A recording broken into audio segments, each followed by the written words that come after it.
Hi, I'm Dr. Anthony Edwards, and I'm the instructor for the Comprehensive Community College. And today we're going to be talking about assessment and standards in community college operations. All right, so there's an organization known as the Council of Advancement of Standards in Higher Education, or CAS for short, and they, as the name suggests, have a set of standards.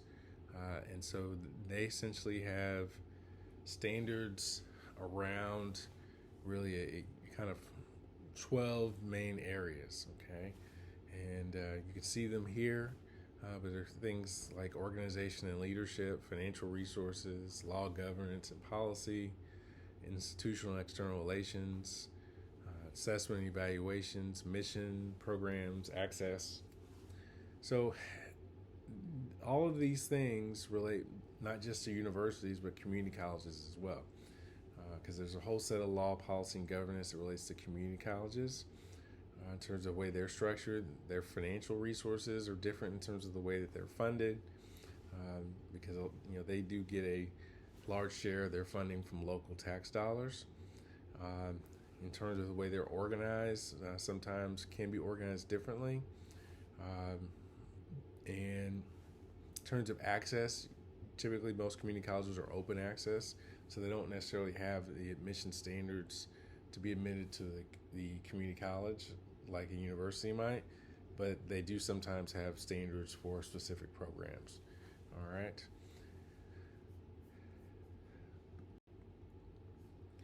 All right. In terms of functional areas, so you can take all those standards and then think about them in the context of certain areas. And again, let's think about these. And these are not an exhaustive list, but these are some that I thought related to community colleges. So things like the registrar's office, admissions, college unions, leadership education, learning assistance programs, career services, transfer services, and academic advising. All of these things you're going to need at a community college. Students are going to need to be advised, if they want to go to a 2-year or go on to a 4-year institution, what are the right courses they need to take to transfer. All right. Or if they just want to get an associate or a certificate, they need to be advised what are the courses they need to take in order to finish that program. If they're struggling, they need learning assistance, right? They also might need leadership education in terms of how they grow and grow in their careers. Career services, navigating who are the local employers that are looking for people with maybe welding skills or nursing skills, trying to find out who those people are and get in touch with them. So obviously admissions is going to be important in admitting students into these programs, the registrar's office, and tracking these students in their completion of educational requirements. So all of these things are important in making sure community colleges operate efficiently and effectively. All right, so CAS has also developed these self-assessment guides, and they provide essentially 7 steps. So if you're going to evaluate an area of your institution, like human resources or advising or any of these other areas, you're going to go through and you're going to form the self-assessment team there at the community college. Figure out who's the right people to have on that team.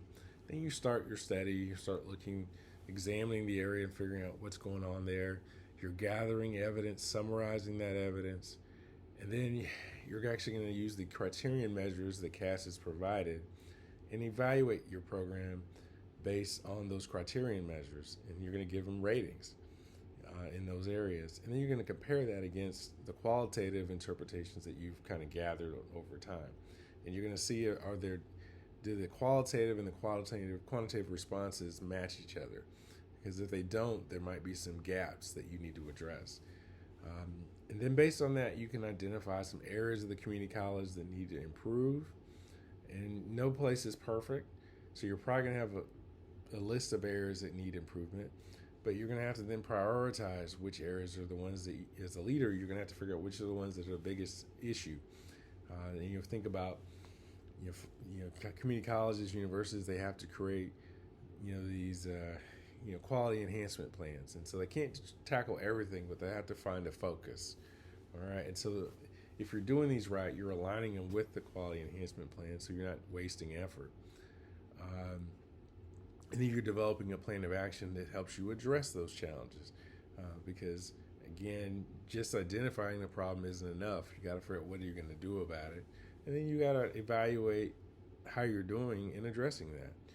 All right, but this just gives you a roadmap that CAS provides, and again, they'll give you lots and lots of more detail. But as leaders, I want to make sure you are aware of CAS and know that you can go to CAS if you need those resources. So, in terms of evaluating your programs, because as leaders, you want to be able to use a data-driven approach, right? It's not an endorsement of any organization or another, but it's just making sure that you know that this resource is available to you. All right, in terms of assignments for this week, so you've got the community college assessment discussions of talking about many of the issues that we've talked about here today. But you also have your interview assignment. So hopefully you have secured an interview with someone at a community college who can tell you a little bit about community college operations.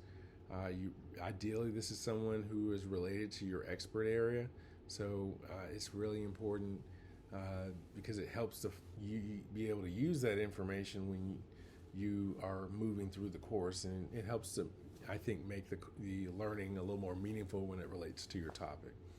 So that is really a summary of what we have going on this week. Look forward to interacting with you in the comments in these discussions. And if you have any questions, feel free to reach out in the Canvas inbox. If you enjoy this video, please hit the like button, subscribe, share, and we'll see you in the next video. Thanks. Bye.